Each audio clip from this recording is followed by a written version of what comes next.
It's only one. Mo.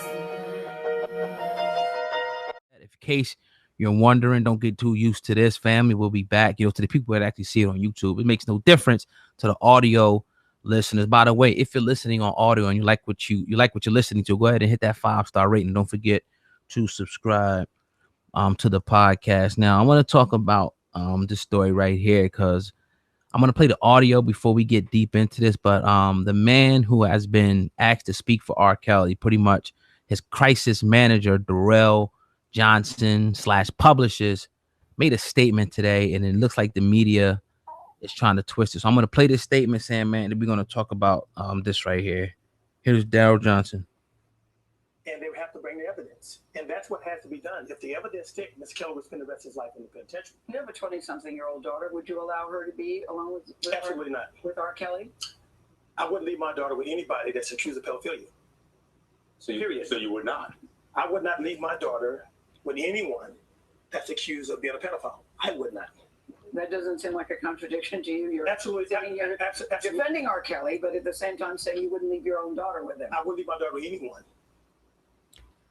All right, SamAnt. Now, a little bit more clarity to that one, watching that one, live. And it's a real slippery slope because obviously you're going to say, like, I ain't leaving my daughter alone with anybody who's been accused of it, especially these heavy allegations. But in the meanwhile, you're defending this man. You're standing beside him. People have to step aside and say, for one, this is not personal for this guy. This guy is doing a job, period. Just like a lawyer would do. He can't get wrapped up personally. And I personally heard this man in a press conference say that he would not be standing by R. Kelly if he didn't believe that R. Kelly was 100% totally innocent. I have that on record. I can play the clip if need be. But I'm saying, man, what do you think about this R. Kelly's crisis manager being grilled about leaving his daughter alone with R. Kelly?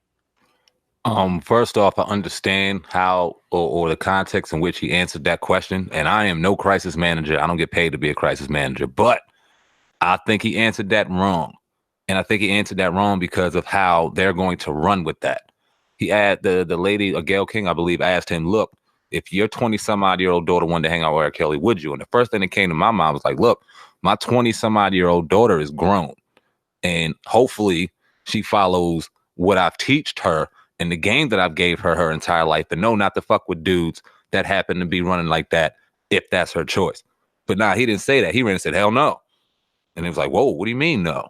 I wouldn't allow my daughter around anybody who's alleged pedophilia. That means Michael Jackson is mad if that bothers us. Whoever is alleged to be pedophilia, no, you wouldn't allow them around him. And that's you and your preference and your prerogative as a father. And I agree with you, brother. But you are representing a man right now who is fucking accused of pedophilia.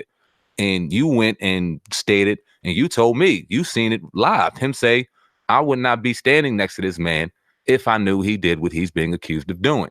So I just think in that situation, the crisis manager needed some crisis management and knowing how to answer that question because they got him. No, that's real talk. I'm glad you put it like that.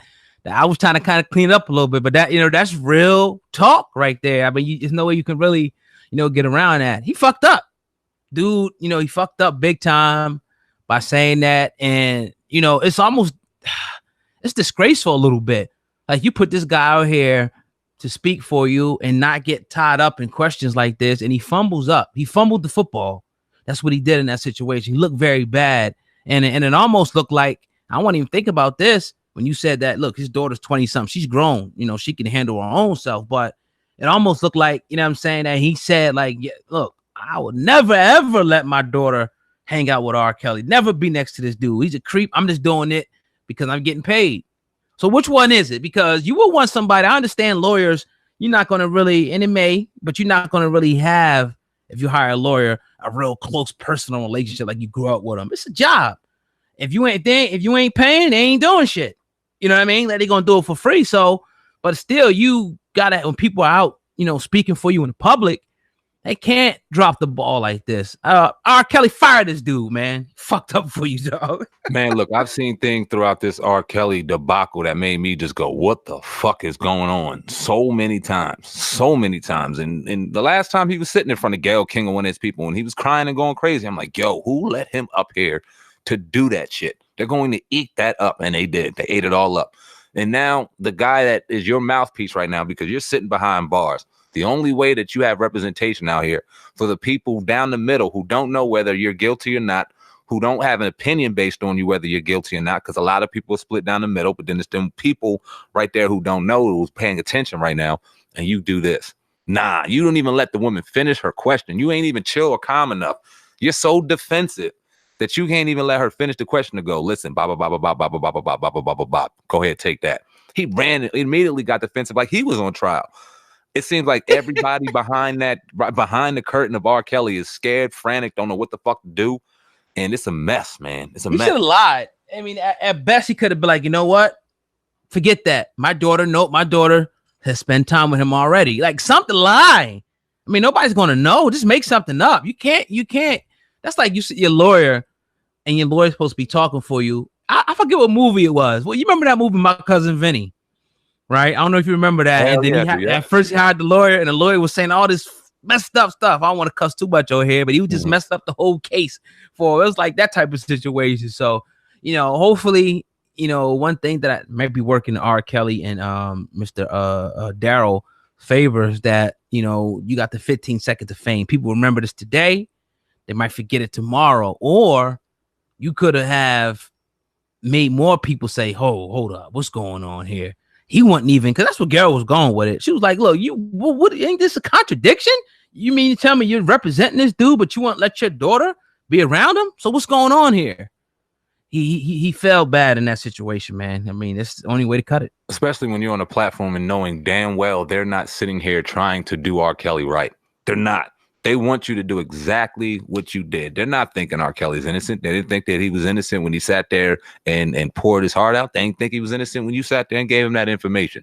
And the thing that, and the terrible thing that this does is, it almost now, because we're talking about it, and by no stretch of the imagination are we sitting back going or justifying anything R. Kelly's doing. When old guy says lie, we say, look, if this is the job you have to do, you make sure you do it to the best of your abilities. Whether you know he's guilty or not, you have a job to do, and your job is to make sure that your representative is seen as innocent and as innocent as possible. And you're doing a real fucking bad job doing that, doing a real bad job.